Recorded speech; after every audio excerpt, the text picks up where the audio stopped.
West who always talk about Arabs as savages. I don't. No. I'm talking about America. About I actually led the campaign. I led the media campaign in this country against the Iraq War. Okay, so I don't see. I don't see people in the Middle East as savages. You are one of the good ones. But what I would say is, I'm talking about you. You're great. No, it's not about me being great. It's about, love you. It's about the way Hamas behaved on October the 7th was like savages, like a pack of savages. It was the worst atrocity against Jewish people since the Holocaust. There has to be, of course, there has to be a response. They should be eradicated. My question to you is, notwithstanding the history, Baasim, what is the proportionate response? But I don't know. But there's no Hamas in the West Bank, and they're still dying there. So what's your excuse? I don't have any excuse. Okay, what's your explanation? Sorry, my earpiece went down.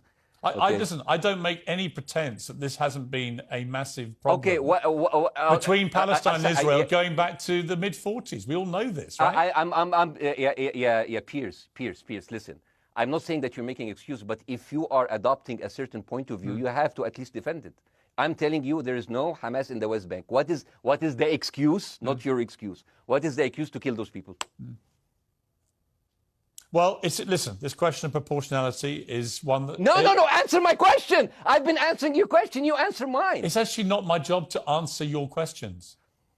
It's not. Okay, not your job. I agree with you. I'm more interested in you, who has family in Gaza, who's an Egyptian in the Middle East, right? I'm more interested in what you have to say. Okay, I'm telling you. I think Hamas is the problem, okay? Right. Now, let's say Hamas is removed. Let's Hamas. I'm agreeing with everything. You want me to condemn Hamas? I will condemn Hamas, Hummus, Hassan, everybody. Guys, so wait. I can't hear you. The earpiece. Damn. Okay. Oops. Okay. Yeah. Okay. I do need help. I think. Okay. Just go back. Is he there? You go back. Can you hear me? Okay, go. Thank you, guys. Can you hear Baasim? Yeah, now I can hear you. Okay. So here's the thing. Can you hear? Okay. Yeah. So Isaac, let's say, for example, Hamas ceased to exist. Okay? Do you hear me? Yes. Yeah? Hamas ceased to exist today. Now, right now, in Palestine, in West Bank and Gaza, 20% of Palestinians go through Israeli prison system, whether imprisonment, whether interrogation, whether torture. And the rest of them, they live a life of daily loss of land, of homes, of life, and they are suffocated by this. So let me ask you something. If you are a Palestinian living into these conditions for decades, would you sympathize with your oppressor, or sympathize with the people who claim they resist them even if they are terrorists? I have made no secret that I think the conditions Palestinians have had to exist under are completely unacceptable. I've said that for years. So the question then becomes, how do you forge peace between two warring parts of that region who, for decades, have approached peace, in my view, with mutual sledgehammers, with no actual desire to have peace? And I think it comes down in the end to great leadership.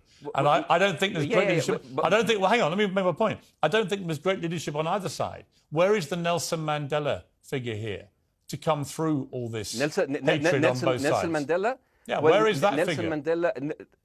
Nelson Mandela actually have criticized Israel for being a horrible state. All of the South African activists have actually called Israel. My point is about how he responded to a country that was so divided. Is a template for how you get to peace, isn't it? I haven't met Nelson Mandela, so I wouldn't know. But like there's a point. There's a very important point here. You know, I want to understand what is the logic of Israel carpet bombing Gaza. I mean, if there's a logic, if this will make Israel safe, I want to hear the logic. So if they continue bombing, what are they hoping to achieve? Well, I think we know what their stated aim is. Their stated aim is to eradicate and wipe out Hamas. They believe Hamas are living predominantly in northern Gaza. They also are aware they're living amongst civilians. So it's an incredibly difficult thing. As I said in my monologue, you know, it is very, very difficult to see how they do this without massive collateral damage. So if I can understand this correctly, basically Israel is doing this to pressure the Palestinian community in Gaza to turn against Hamas. Is that right? I'm sure that's part of it, yes. That's part of it. So this is exactly what terrorist organizations do, because terrorist organizations will have no chance beating a whole nation in battle. So they terrorize and they kill the civilians in order to spread fear and terror so they can turn against their government to change their policy. فضلاً وليس أمراً أن لا تنسوا دعمنا بلايك والاشتراك في القناة ليصلك كل ما هو جديد.